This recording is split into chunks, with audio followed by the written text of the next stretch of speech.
পকেটে 1 টাকাও নেই, কি হবে? মজুমদার চিন্তা হাঁটতে হাঁটতে বাজারে গেল।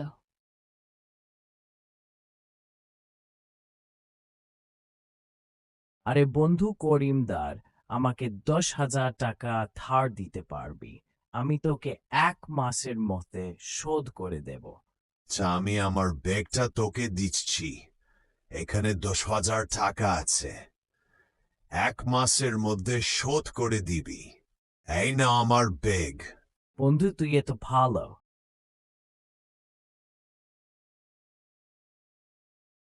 মজুমদার খুশিতে হাঁটতে হাঁটতে বাড়ি চলে গেল।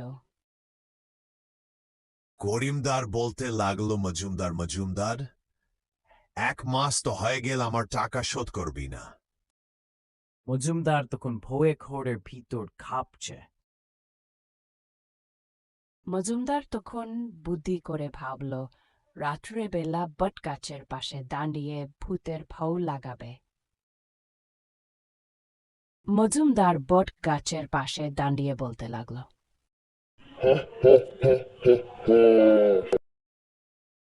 এখানে ভূত আছে, পালাও।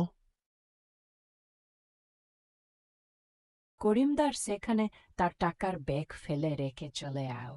তা মজুমদার খুঁজে পায় এখানে 1,00,000 টাকা ছিল। তা মজুমদার পেয়ে আয়। এরপরে মজুমদার ধনী হয়ে আয়।